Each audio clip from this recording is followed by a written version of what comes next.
ஓம் நமச்சிவாயா என்று சொல்லி சிவனை வணங்கி சிவனைப் பற்றி பழம்பெரும் நூல்களில் கூறப்பட்ட ஒரு சில கருத்துக்களை உங்களுக்கு சொல்ல விரும்புகின்றேன்.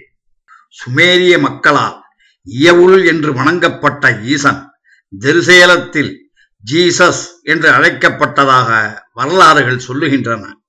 ஈஸ்வரன் என்ற பெயரில் சிவனை வணங்கிய இந்திய மக்கள் ஈஸ்வரனை மகேஸ்வரன், பரமேஸ்வரன், பரதேஸ்வரன், வீரட்டேஸ்வரன், ஜம்புகேஸ்வரன் என்று பல பெயர்களில் வணங்க ஆரம்பித்தார்கள்.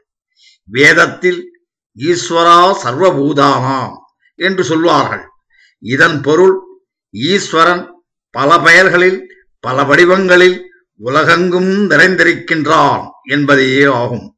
ஆகவே இறைவன் பெயரை நாம் எல்லா காலங்களிலும் நினைத்திருக்க வேண்டும் என்ற எண்ணத்தில் நமது மூதாதையர்கள் தங்கள் பிள்ளைகளுக்கும் ஈஸ்வரன், பரமேஸ்வரன், வைத்தீஸ்வரன் என்ற பெயரை வைத்து இறைவனை பற்றிய சிந்தனையை நாம் எப்பொழுதும் நினைத்திருக்க வழி செய்தார்கள்.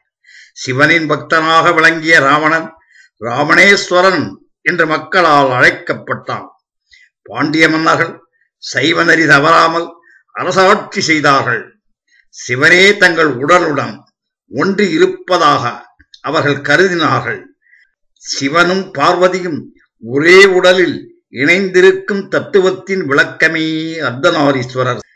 சக்தி என்பது ஞானம் என்பதோடு உடலின் உயிர்நிலையும் அதுவே. ஆகவே சக்தி இல்லாமல் சிவம் என்பது வெறும் சவம் என்று கருதப்பட்டது. அர்த்தநாரீஸ்வரரின் தத்துவம் சிவனும் சக்தியும் இணைந்திருப்பதைப் போல ஆணும் பெண்ணும் இணைந்து வாழ்ந்து இல்லறம் என்னும் நல்லறத்தை நடத்த வேண்டும் என்பதே.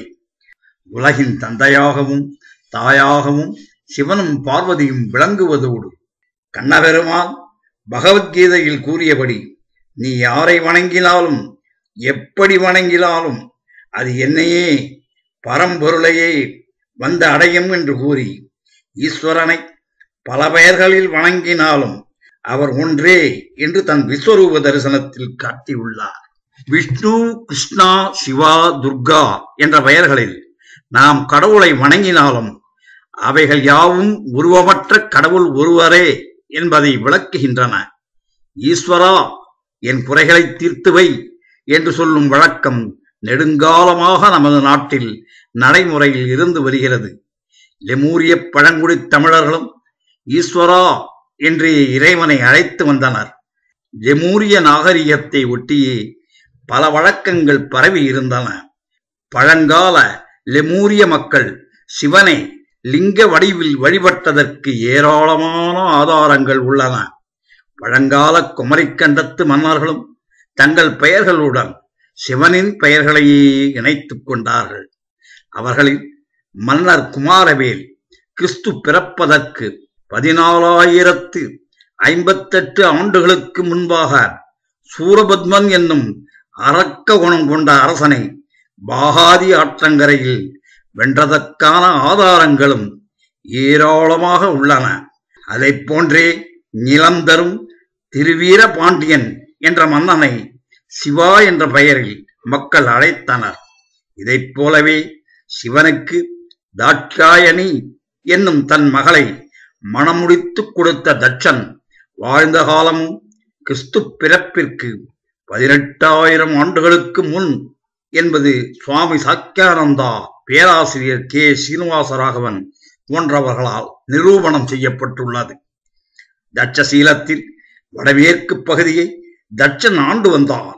தட்சயாகத்தை தட்சன் விண்ணோரும் மண்ணோரும் கண்டு வியக்கும் வண்ணம் வேத பண்டிதர்களையும் மாமுனிவர்களையும் வைத்து நடத்தினான்.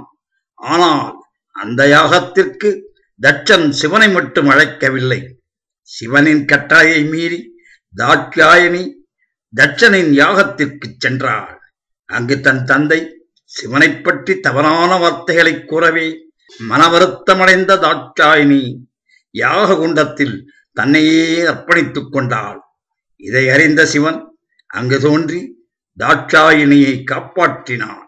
தட்சன் கேவலமான முறையில் தன் மகளிடமே பேசியதால் அவள் தன் உயிரை மாய்த்துக் கொள்ளும் நிலையை ஏற்படுத்தியதற்காக தட்சனின் சாம்ராஜ்யத்தையே பூண்டோடு அழித்தார். சிவனின் பெருமைகளை எடுத்துக் கூற பல ஆண்டுகளாகும். என்னால் முடிந்தவரை அவ்வப்பொழுது சிறிது சிறிதாக சொல்ல விரும்புகின்றேன். ஓம் நமச்சிவாய, ஓம் நமச்சிவாய, ஓம் நமச்சிவாய.